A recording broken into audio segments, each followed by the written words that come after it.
Pai, derrama da tua graça, Senhor, sobre o teu povo. Derrama, Senhor, da tua misericórdia. Derrama do teu amor, Senhor, porque o Senhor está contemplando cada coração esta noite neste lugar. O Senhor está contemplando, Senhor. O Senhor não quer, Senhor, que ninguém esteja dormindo, Senhor, um sono espiritual esta noite. Como o Senhor fala na tua palavra, no decorrer desses versículos, aonde o Senhor convidou, Senhor, ali, Senhor, Pedro, João, Tiago, para orar, Senhor, e ficarem vigiando, para ajudarem o Senhor na oração. Mas que, Senhor, quando o Senhor voltava, encontrava eles dormindo. Senhor, desperta a tua igreja, desperta o teu povo, Senhor, para que estejam orando, para que estejam clamando, para que estejam, Senhor, colocando diante do trono da tua graça, Senhor, tudo aquilo, meu Deus, que eles vieram, Senhor, buscar esta noite e que vão receber, Senhor, e que já estão recebendo, porque o Senhor está sondando, o Senhor está sondando os corações. Toda obra, Senhor, de macumbaria, toda obra de bruxaria, toda obra de feitiçaria, toda obra de magia negra está caindo por terra, em nome de Jesus. A igreja que se chama pelo nome do Senhor, ela levanta as mãos, ela toma a autoridade do nome santo de Jesus, ela repreende o mal, ela manda o mal embora. Sai das mentes, em nome de Jesus.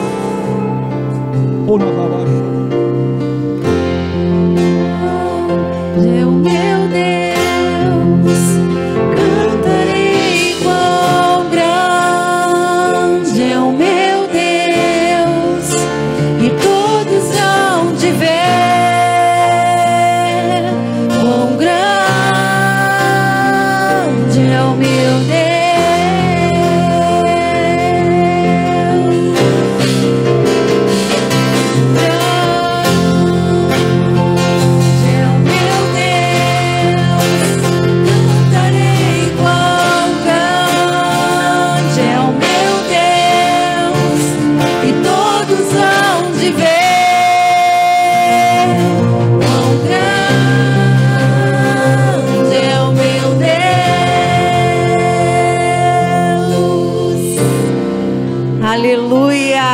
Aplauda bem forte,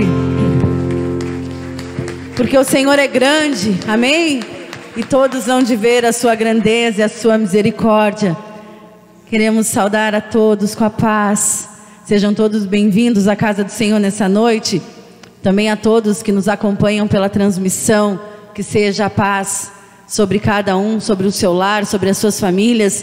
E antes de nós prosseguirmos com o louvor desta noite, eu gostaria de ler o Salmo 106, você não precisa nem procurar, apenas alguns versículos, que diz assim: aleluia, deem graças ao Senhor, porque Ele é bom, o seu amor dura para sempre.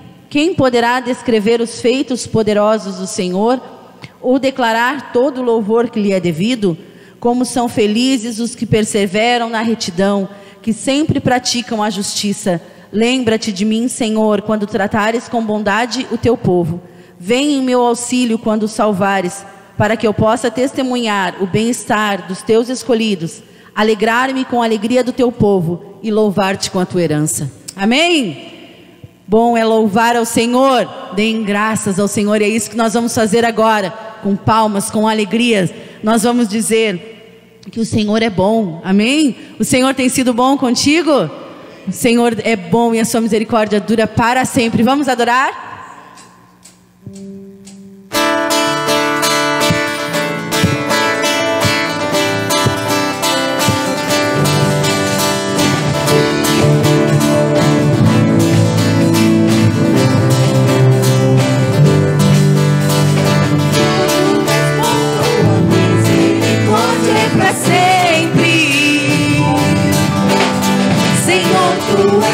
Tua misericórdia é para sempre. Todos os povos te exaltarão, de geração em geração te adorarei.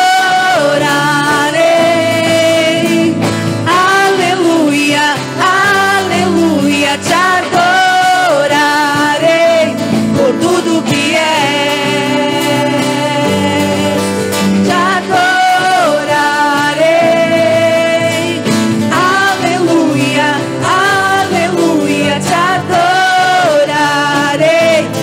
Tudo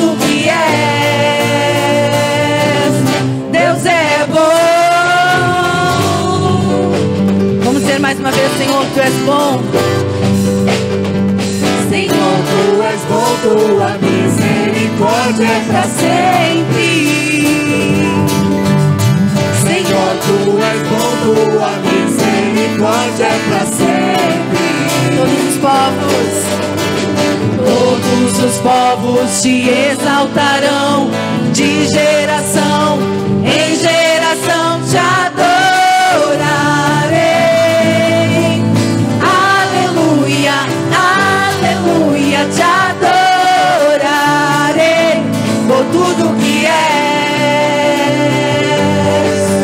Te adorarei. Aleluia, aleluia, te adorarei por tudo que és. Deus é bom o tempo todo. Deus é bom, Deus é bom o tempo todo, o tempo todo. Deus é bom, Deus é bom o tempo todo, o tempo todo.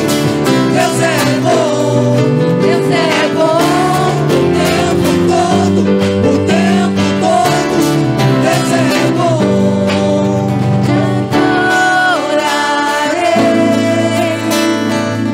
Aleluia, aleluia, te adorarei por tudo que és.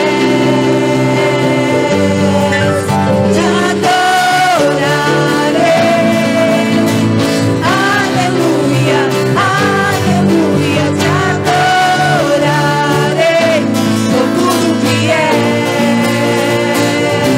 Por tudo que és. Por tudo que és. Deus é bom.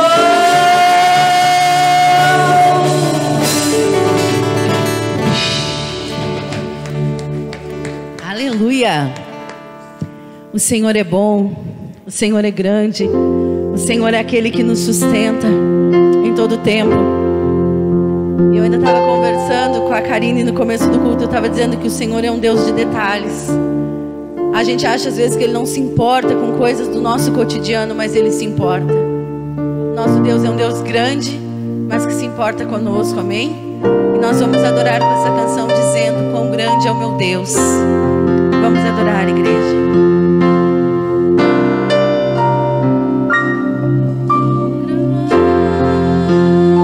Grande é o meu Deus, cantarei quão grande é o meu Deus, e todos hão de ver quão grande é o meu Deus, quão grande.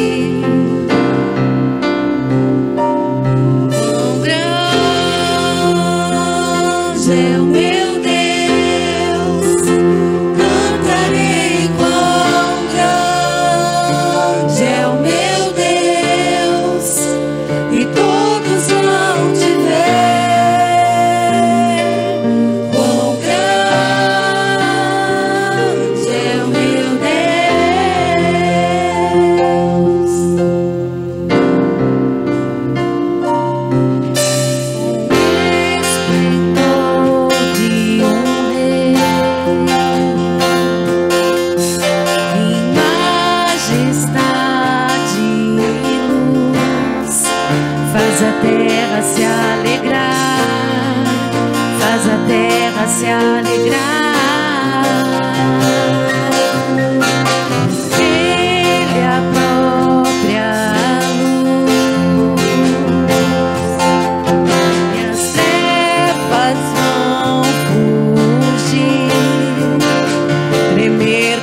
começo e o fim.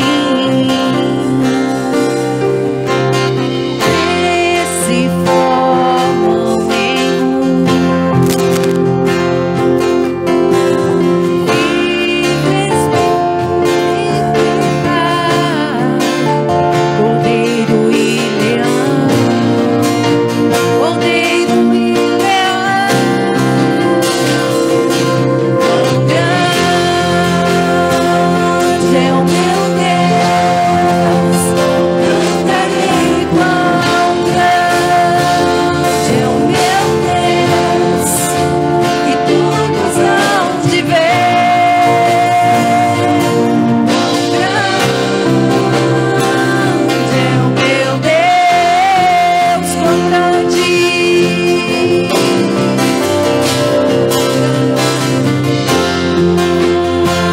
o meu Deus, quão grande é o meu Deus, e todos hão de ver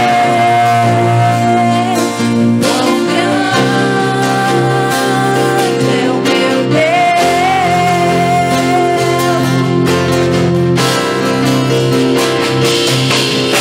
Obrigado, meu céu, tu és digno do louvor. Eu cantarei, Senhor, eu cantarei, quão grande é o meu Deus.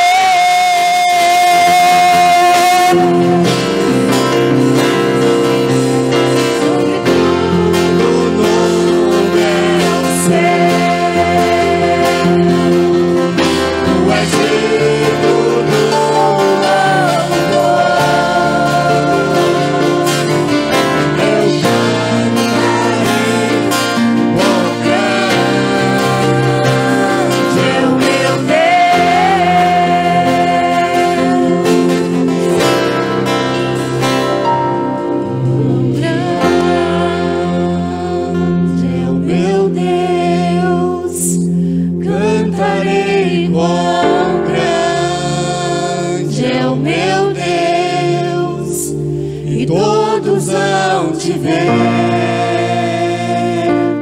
quão grande é o meu Deus. Aleluia. Amém.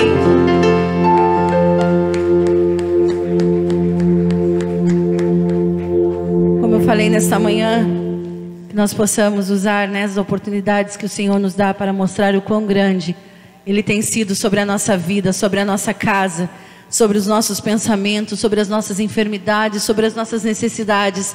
Ele tem sido grande, amém? Essa canção que nós vamos cantar agora, talvez alguns não conheçam, mas ela diz que a alegria do Senhor, ela me renova, ela me fortalece a cada dia. E que o Senhor me ama, o Senhor te ama como você é, mas Ele não quer deixar que você permaneça como está. Ele quer encontrar um coração que Ele possa transformar, que Ele possa mudar, amém? Vamos cantar desse amor agora nessa noite. Mas vamos esperar que o Senhor transforme a nossa vida, que o Senhor encontre em nós corações desejosos de transformação da presença do Senhor.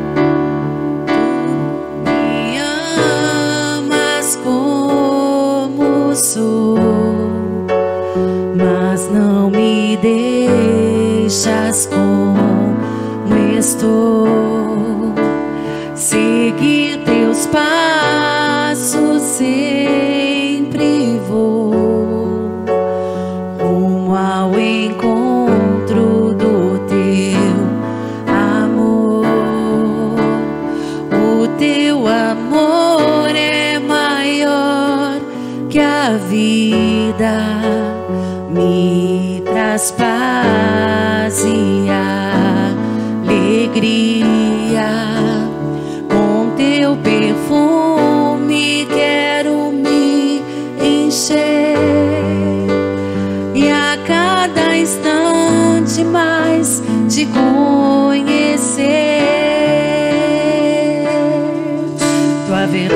verdade é a luz que me conduz para o céu.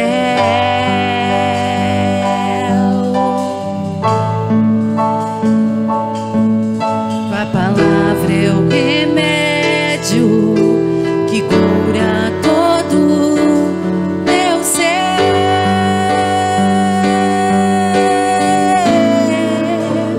Tua alegria em minha vida me fortalece a cada novo dia.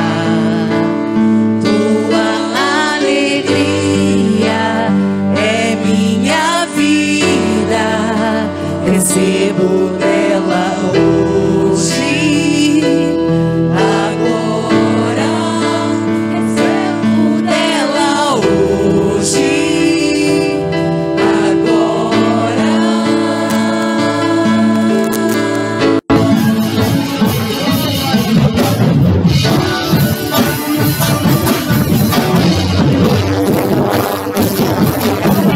Tem mais um card, que é o card da ceia. Aí que eu estou anunciado aí também.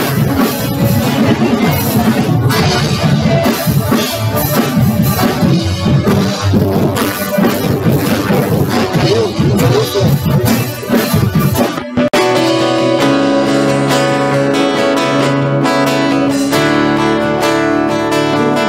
me amas como sou, mas não me deixas como estou.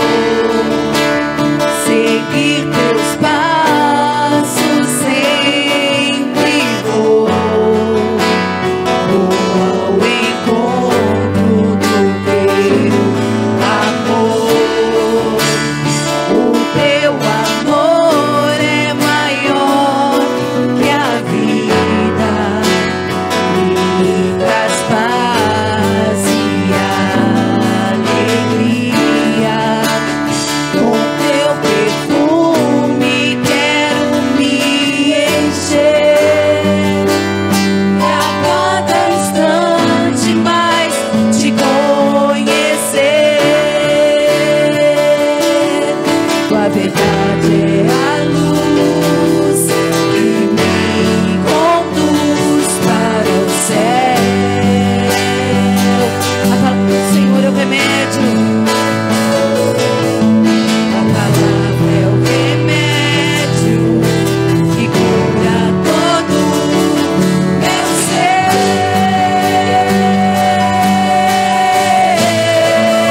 Tua alegria em minha vida me fortalece a cada novo dia. Tua alegria é minha vida, recebo dela hoje. Agora recebo dela hoje.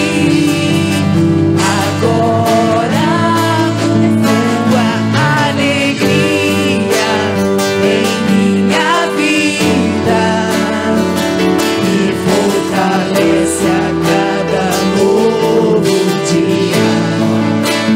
Tua alegria é minha vida, recebo dela hoje.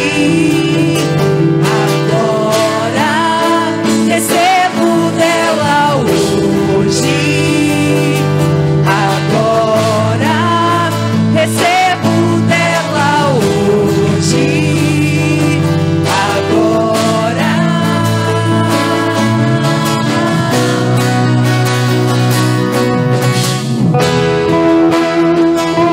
alegria do Senhor.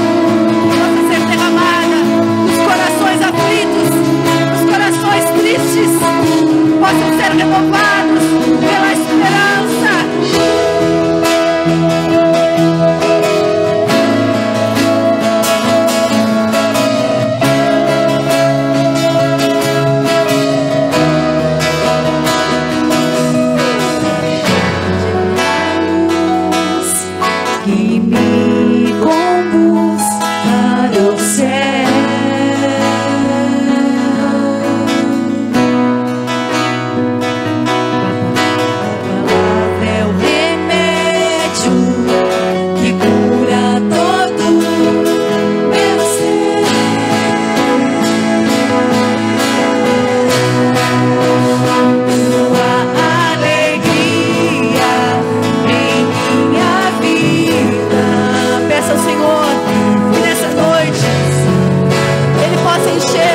Alegria que não se esgota ao final da noite. É minha vida, recebo dela hoje. Agora recebo dela hoje. Agora recebo dela hoje.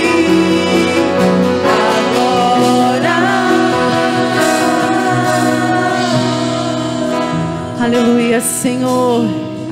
A todo coração entristecido, Senhor, que o teu amor, que a tua alegria possa encher como um bálsamo transformador. Aleluia. Aleluia. Eu te convido a correr para os braços do Senhor nesta noite. Os braços do Senhor Jesus é o melhor lugar, é o lugar mais seguro onde você pode estar. Aleluia, Jesus.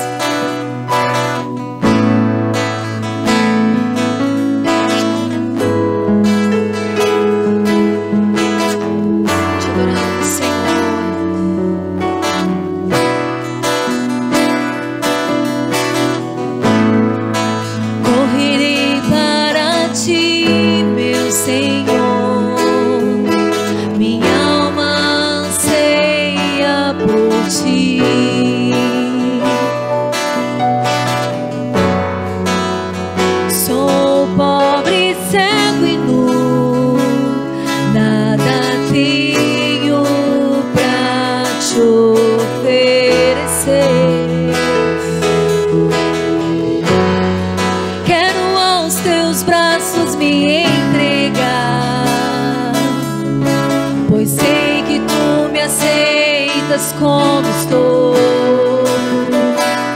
oh Deus, preciso do teu ouro, purifica-me, Senhor.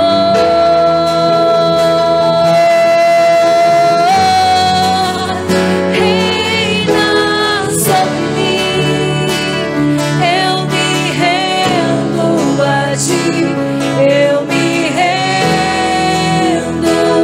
a ti, reina sobre mim, sou tua noiva, espero e anseio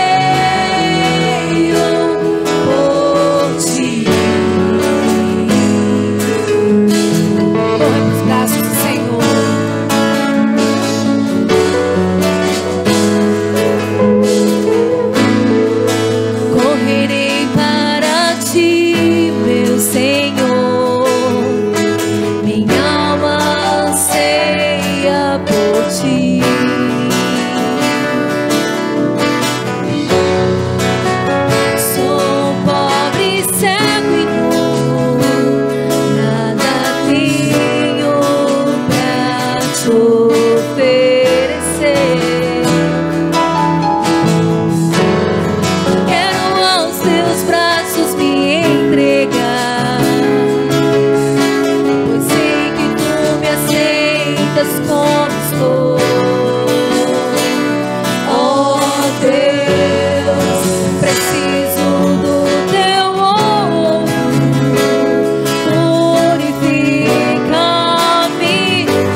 Eu me rendo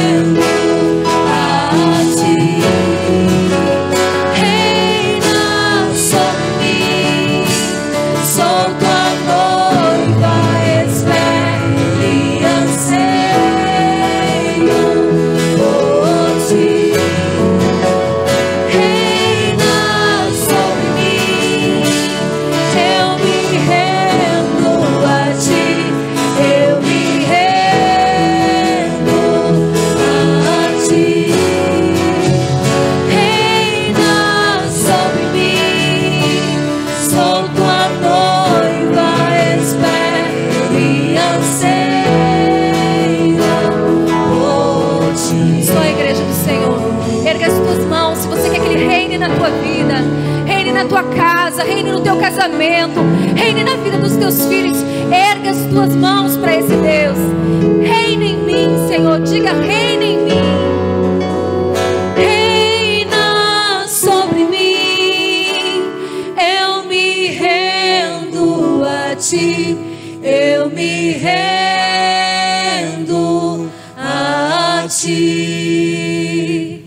Reina sobre mim, sou tua noiva, espero e anseio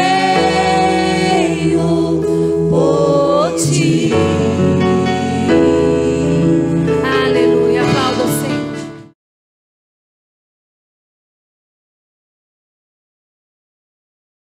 Boa noite. Boa noite. Paz seja contigo, amém? Feche os teus olhos, vamos fazermos uma oração ao Senhor, que nós vamos agora falar da palavra de Deus.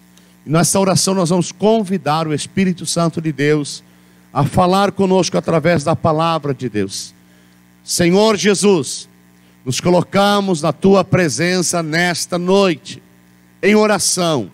E esta oração é para pedir a ação do Espírito Santo de Deus em nossos corações, enquanto estivermos lendo e falando da tua palavra.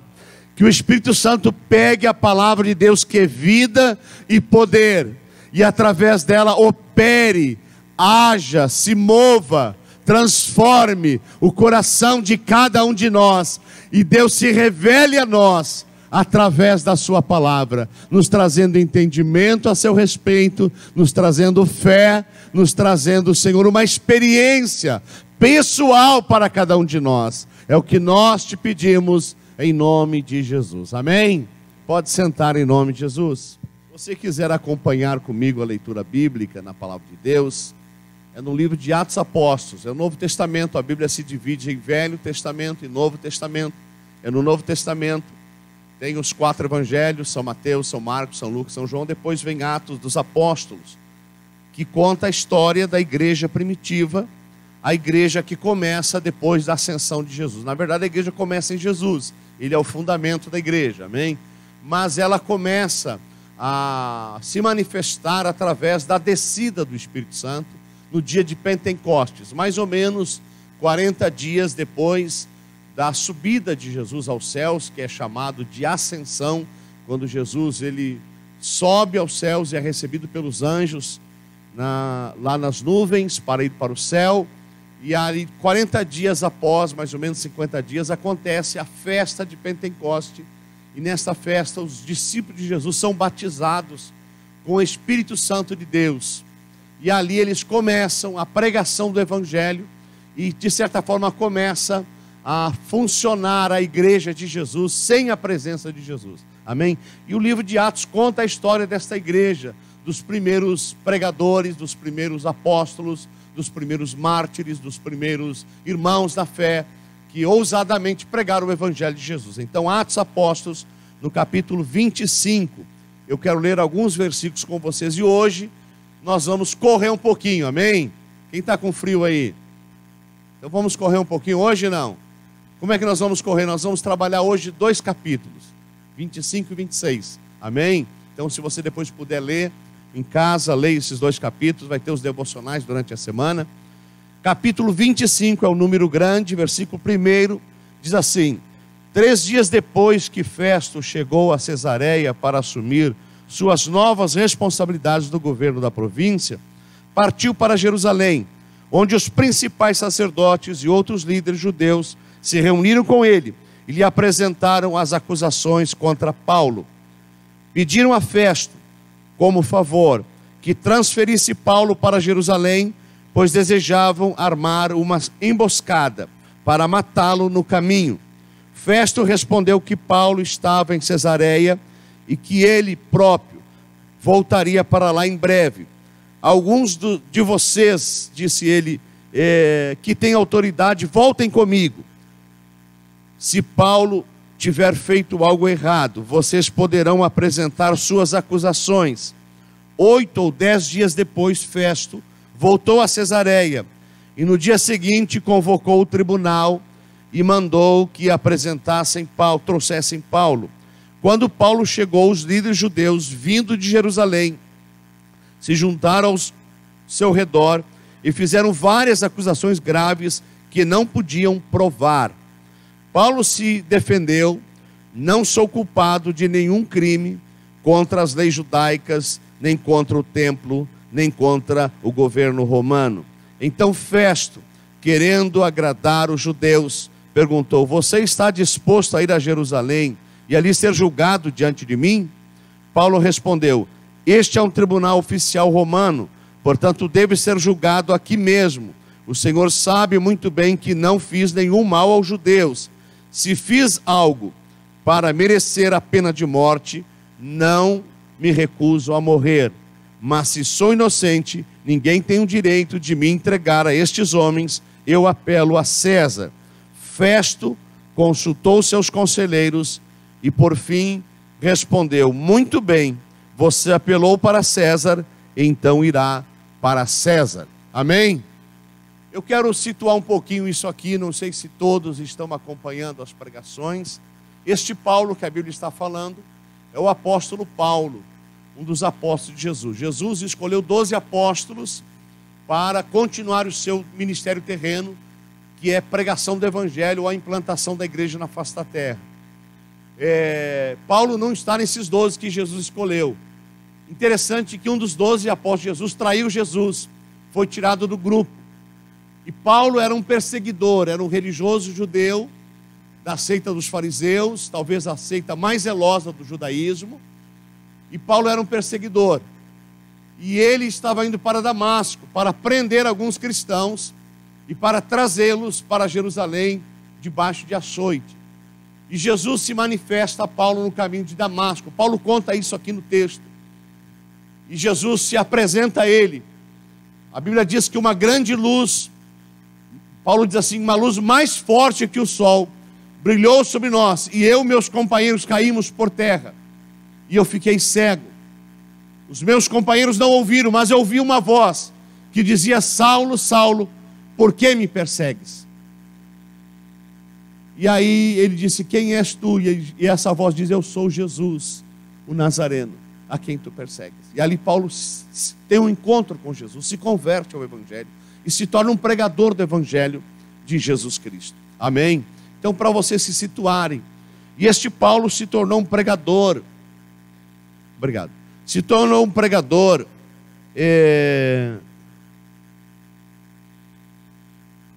Amém. Ok. Um aviso aqui. Vocês querem saber? Não? Até o final do culto eu revelo para vocês.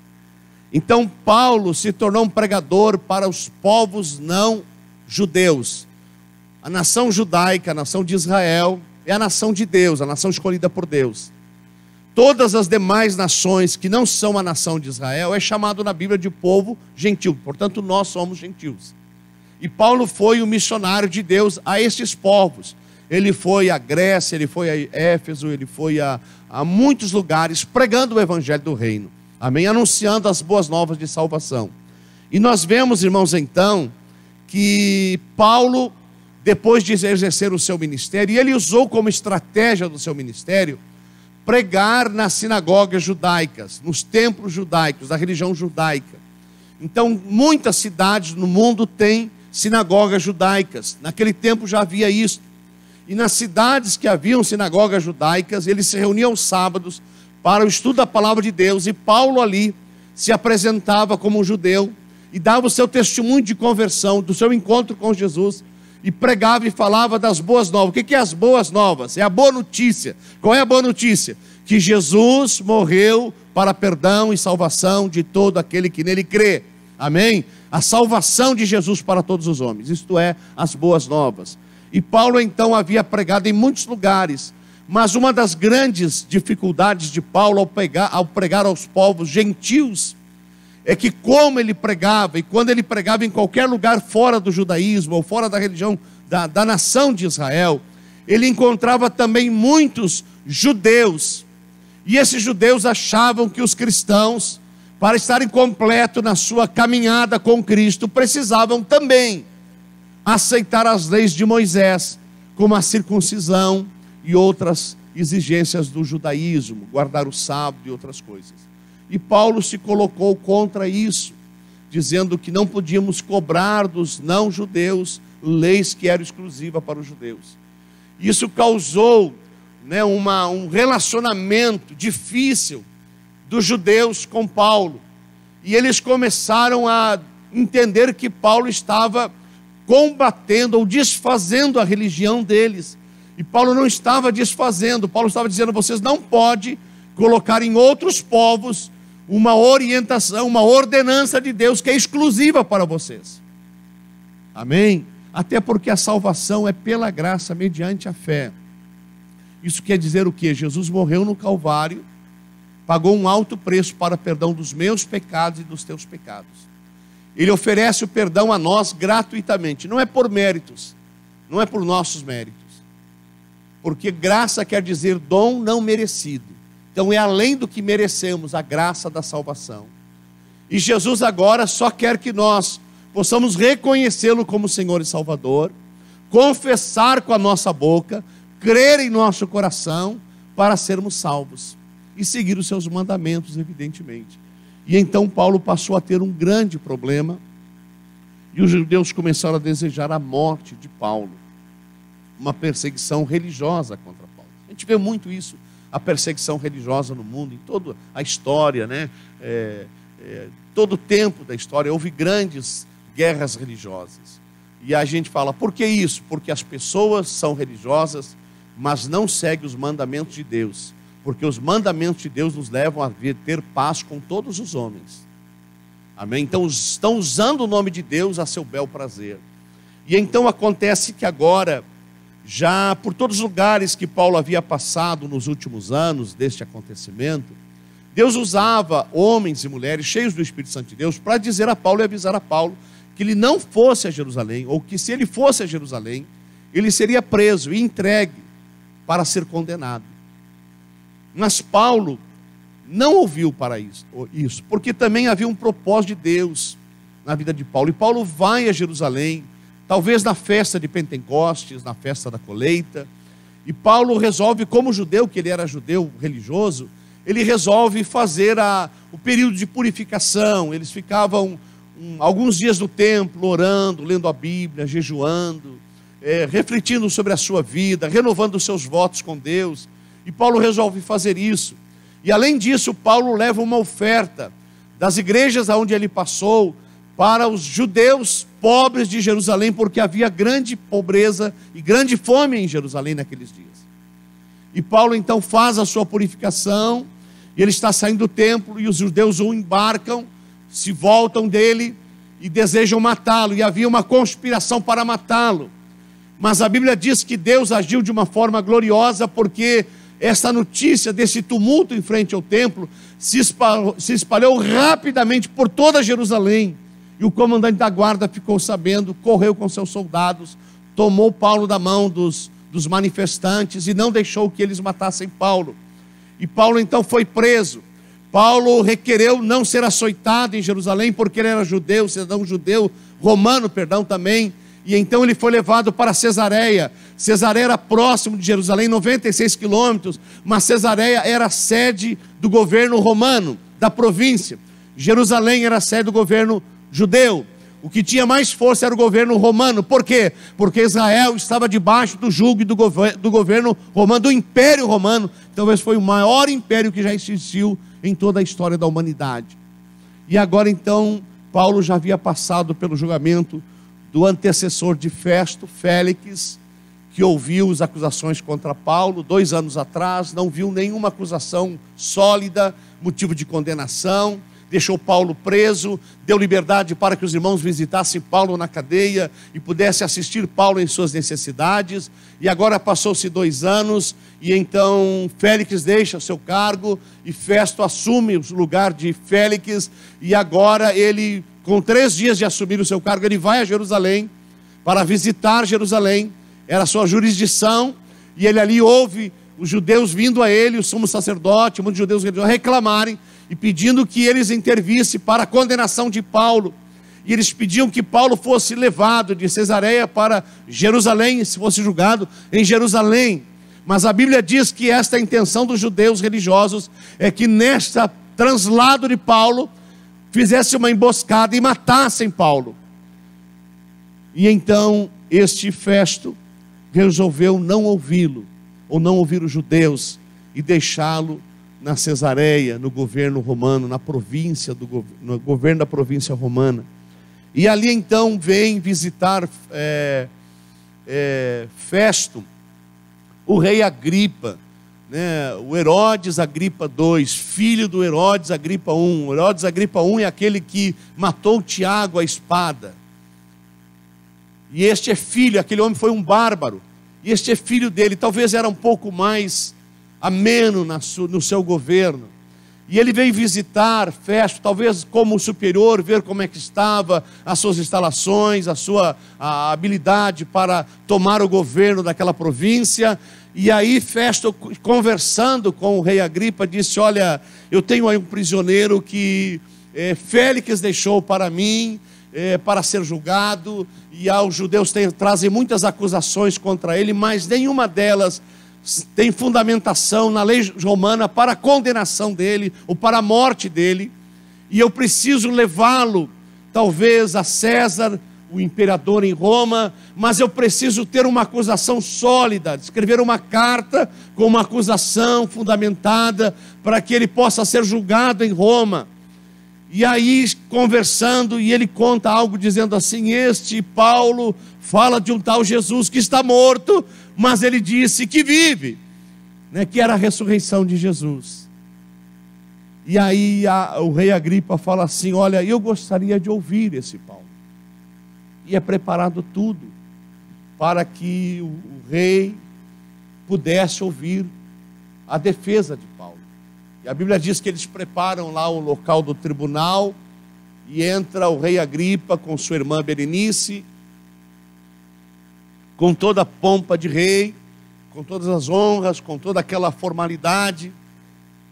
E ele se sentam os magistrados, se senta Festo, chama o Paulo e faz sinal para que Paulo faça a sua defesa. E Paulo começa a fazer a sua defesa, e Paulo nunca trabalha em seu favor. Ele trabalha a favor do Evangelho, da pregação do Evangelho. Isto é um chamado claro para ser um pregador do Evangelho. Ele fala da sua origem. Ele diz que ele era judeu desde menino, e ele era de Tarso, portanto ele não era de um país romano, de uma cidade romana, mas seu pai era romano, era judeu de religião, ensinou ele na religião judaica. Ele pequeno, ainda menino, foi para Jerusalém, foi ensinado. Ele foi discípulo do maior mestre que teve naqueles dias nas religiões judaicas, Gamaliel, onde ele aprendeu tudo o que ele sabia a respeito da lei, a respeito de Deus, a respeito de Moisés, a respeito do Velho Testamento, Pentateuco. E ele conta que ele era um homem zeloso, ele era um religioso zeloso. E ele, no seu zelo, achou que devia ir ao encalço dos cristãos e até em países estrangeiros prendê-los e trazê-los para serem julgados em Jerusalém.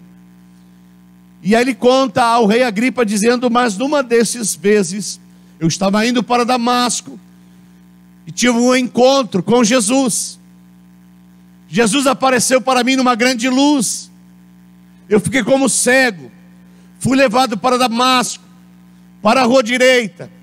Deus mandou um servo seu chamado Ananias, homem cheio do Espírito Santo de Deus, para orar por mim. Quando ele orou por mim, como que 2 escamas caíram dos meus olhos, e eu fui cheio do Espírito Santo de Deus, e eu entreguei a minha vida para Jesus. E ali ele está contando a sua história, e dizendo: agora eu anuncio a ressurreição de Jesus. Eu anuncio Jesus como Filho de Deus, o Salvador que Deus enviou para todo aquele que nele crê. E Paulo está fazendo a sua defesa, e disse: eu creio nos mesmos ensinamentos desses judeus que me condenam. Eu creio nos profetas como eles creem. E Paulo se dirige ao rei Agripa e diz assim: ó rei, tu também sabes dos mandamentos, dos ensinos dos profetas. e começa a mostrar que Agripa conhecia, de certa forma, o ensinamento da Bíblia Sagrada. E ele vai e se dirige a eles, falando de Jesus como Salvador, como Redentor, como aquele que salva, que cura, que transforma a vida do homem. Quando o homem o aceita como Senhor e Salvador e passa a seguir os seus mandamentos. E o rei Agripa diz assim: Paulo, queres me convencer a me tornar um cristão em pouco tempo? Parece que havia, nesta pergunta do rei Agripa, algumas coisas a ser consideradas. Primeiro, que ele vê que Paulo está usando esta oportunidade para pregar a estas altas autoridades o Evangelho de Jesus. Paulo não está ali para se fazer de vítima, para reclamar da sua sorte, para se queixar da cadeia, do colchão da cadeia, da comida da cadeia. Paulo está ali para fazer menção daquele que tudo pode, Jesus Cristo, Filho de Deus. E tanto é verdade que este rei, eu creio que ele foi abalado pela mensagem de Jesus transmitida por Paulo, porque a Bíblia diz que Agripa, depois de ter dito isso, ele levanta-se e sai daquele lugar sem nenhuma pompa como entrou, sem nenhuma honraria como entrou, como que alguém que sai para dizer: senão vou ter que levantar a mão e aceitar Jesus como Salvador. Foi forte a pregação de Paulo. Estava concorrentes, porque quando o rei Agripa diz: queres me convencer a ser um cristão como você? Ele disse: eu quero que você e todos que estão aqui se tornem como eu, menos com essas correntes que estão me prendendo.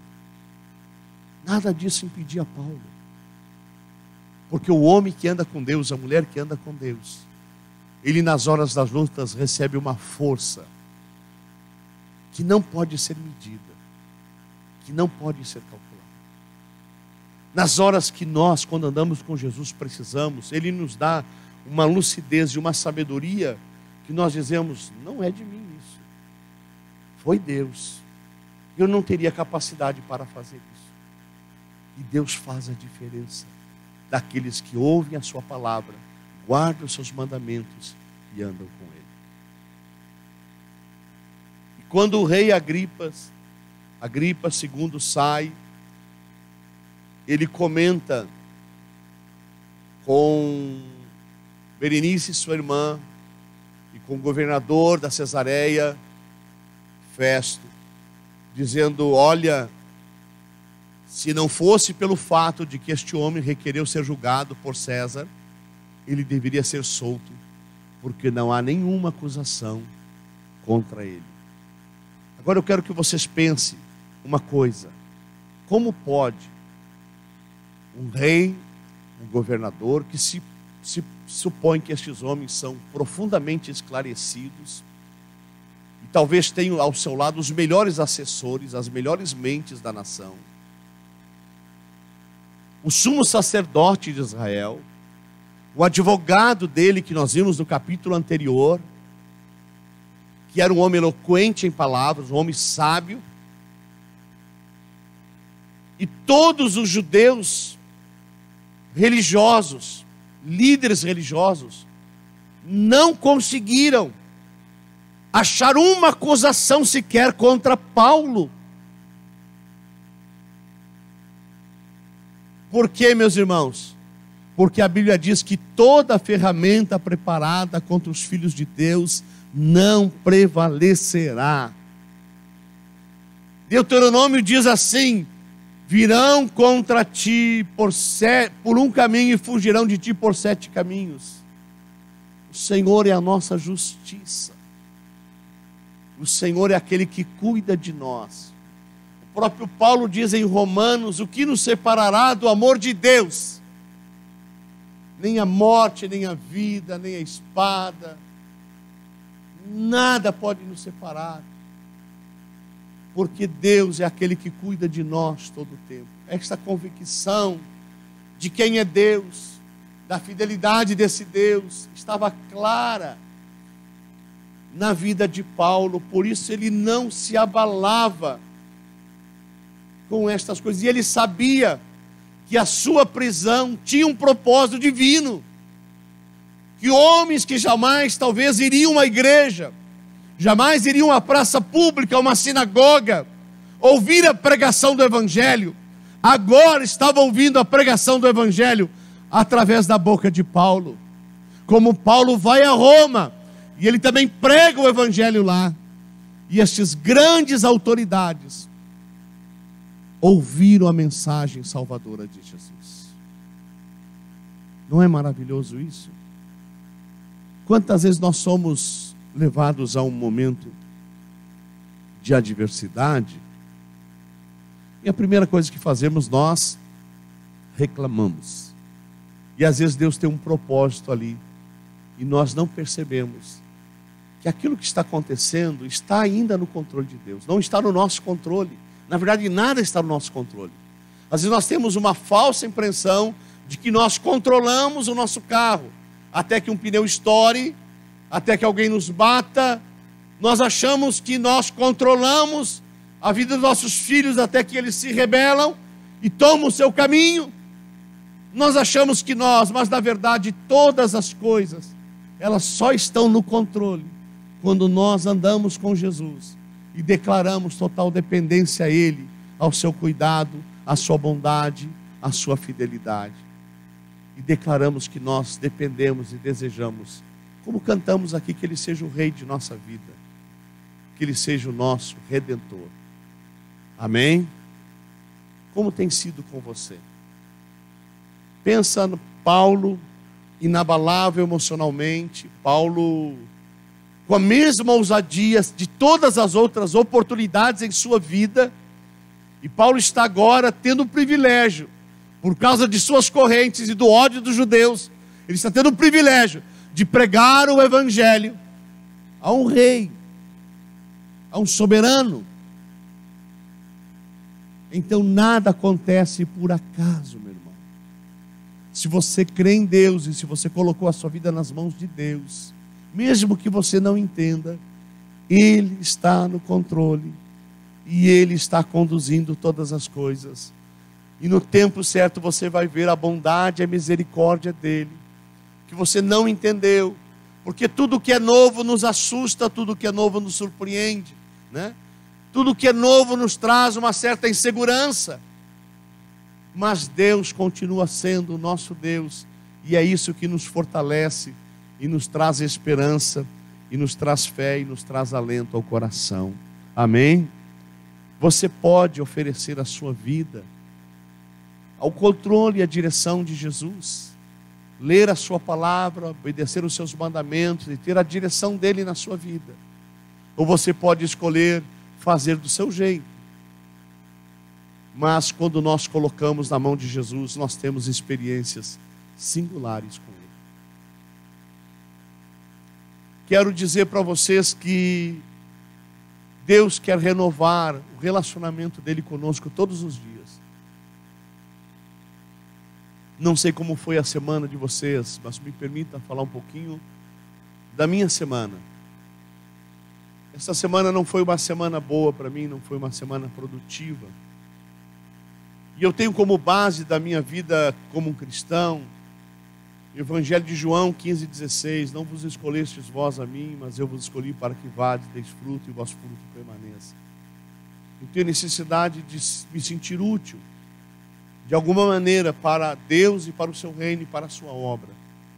E essa semana, muitas coisas que eu planejei eu não consegui fazer. E ainda na sexta-feira, alguém achou meu carro no trânsito. Amém? E resolveu dar uma batidinha, parado. A minha esposa fala que às vezes eu ando rápido demais, aí quando eu paro me batem. Amém?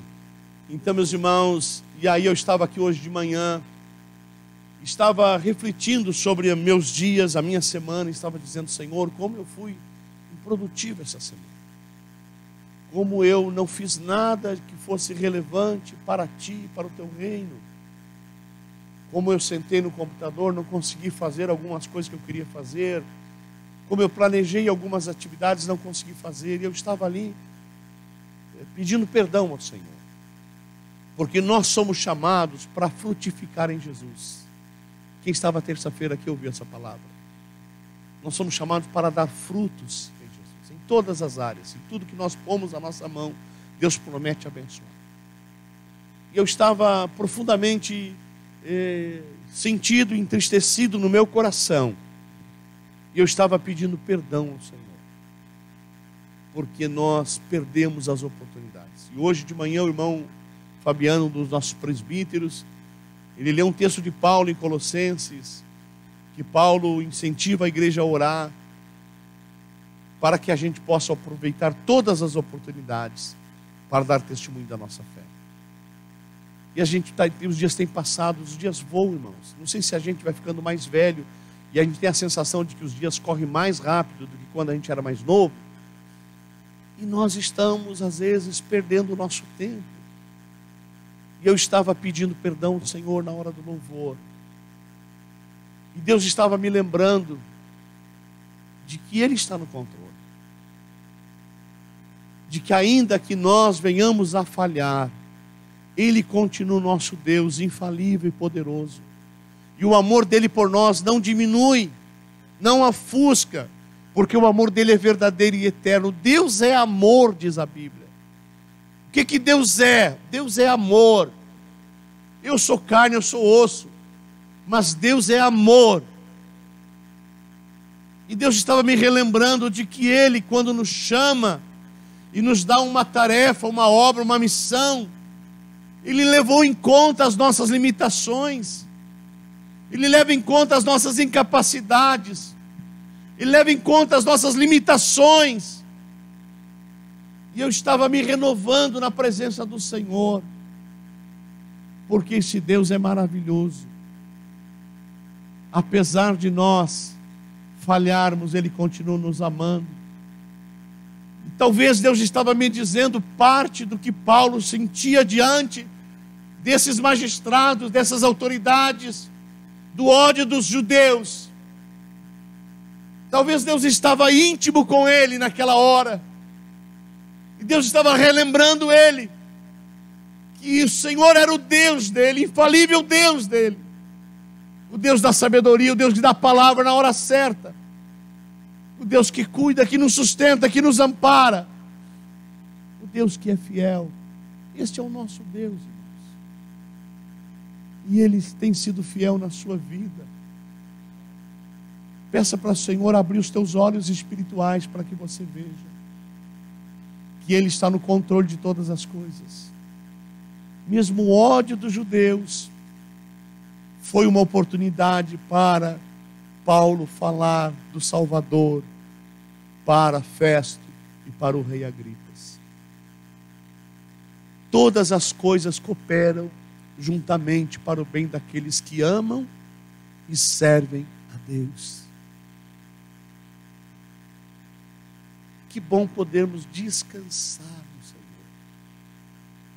e saber, olha, em qualquer circunstância que eu e você passarmos, poderemos confiar no Senhor e veremos a sua intimidade, a sua presença, o Espírito dele falando ao nosso espírito que nós somos filhos dele, que ele está no controle, que ele fecha a boca dos leões, que ele abre o mar vermelho, que ele ressuscita os mortos, que ele é fiel a todas as suas promessas.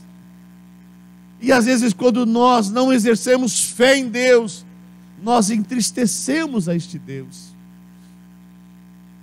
porque estamos duvidando de quem Ele é, poderoso e soberano Deus. E não é pelos nossos méritos que Ele nos ama, não. Não há nenhum mérito em mim para que Deus me ame. Não compreendo como Deus possa me amar, mas é um oferecimento, é um dom gratuito de Deus. Ele nos amou primeiro, e Ele ofereceu Jesus para lavar os nossos pecados e nos reconciliar com Ele.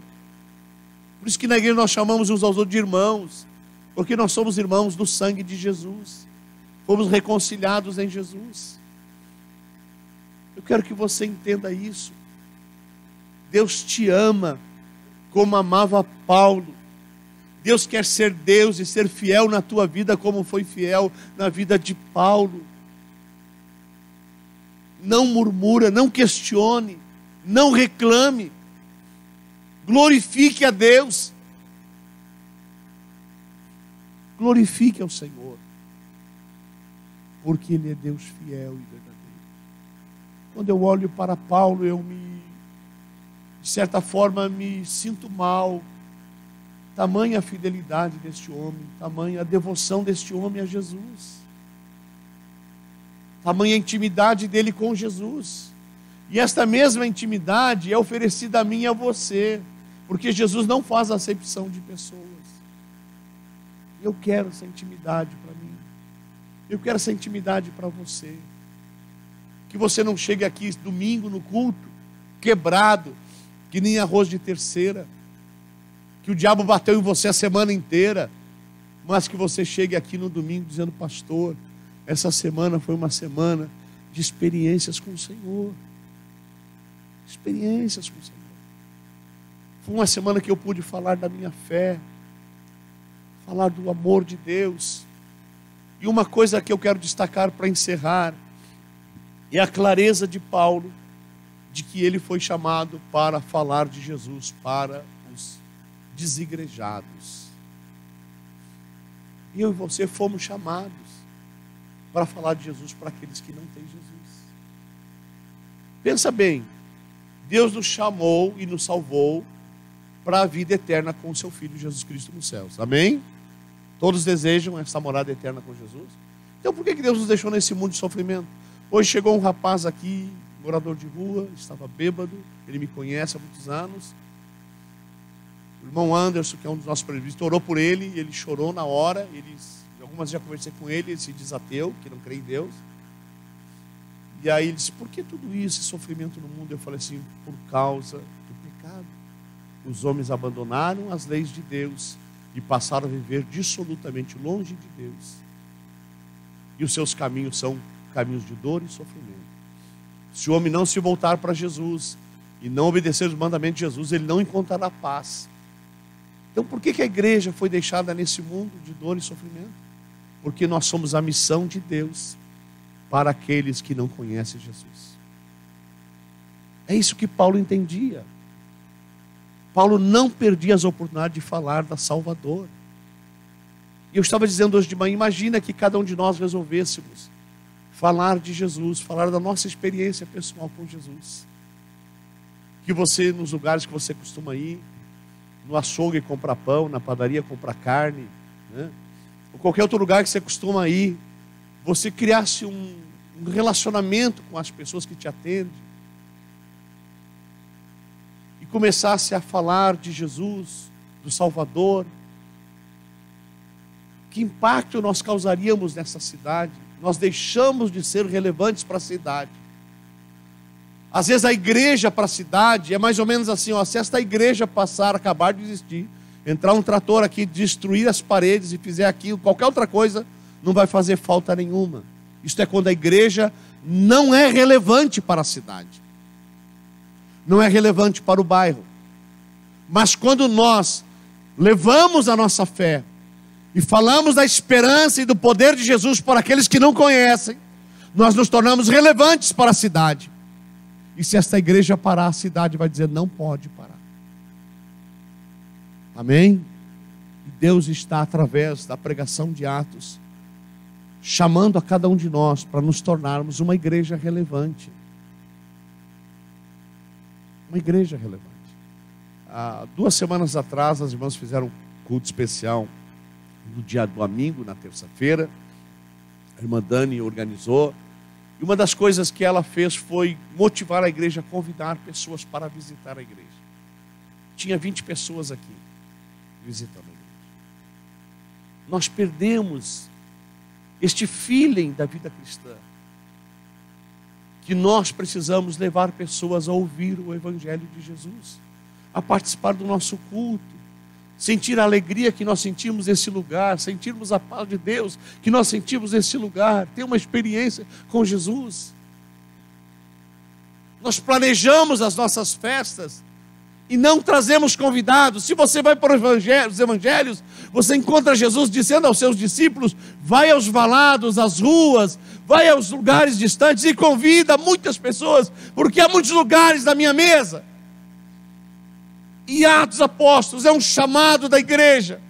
A sua missão não é a missão da igreja, a igreja é a missão de Jesus para o mundo. E nós precisamos ressuscitar como igreja e usarmos as oportunidades para falar de Jesus como Paulo usou. Que coisa maravilhosa. Que o Espírito Santo fale aos nossos corações pelo testemunho de Paulo, nos inquiete, nos incomode a falar da nossa experiência com Jesus, para que outros saibam que Jesus é real. O diabo está dizendo para as pessoas lá fora que igreja não resolve nada, que igreja, que pastor é a pior classe que tem no mundo, que crente não é gente boa de se conviver. E o diabo conta um monte de mentira. Mas eu conheço muita gente que estão dentro da igreja, que diziam: pastor, jamais eu pisaria numa igreja. Mas um dia Deus foi lá e me alcançou e me trouxe para estar na presença do Senhor. Pregue, anuncie, fale de Jesus. Crie oportunidades como Paulo para anunciar o nome de Deus, tua experiência pessoal com o Senhor. E você vai ver como isso faz diferença na vida de muitas pessoas. Amém? Amém? Glória a Deus. Vamos orar ao Senhor? Fecha os teus olhos, sentado mesmo.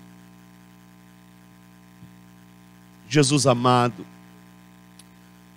muito obrigado, Senhor, por esta palavra, porque ela nos reporta a Paulo, a sua experiência pessoal, nos reporta não só a perseguição que ele está sofrendo, Senhor, mas a firmeza de sua fé, a ousadia de falar do nome de Jesus, a oportunidade de pregar a reis e governantes nos seus dias. Ó Deus, o Senhor tem procurado no meio da igreja homens e mulheres que o Senhor possa enviar a todas as classes sociais, do mendigo de rua, as pessoas mais importantes dessa cidade, e falar de Jesus, o Salvador, o Redentor.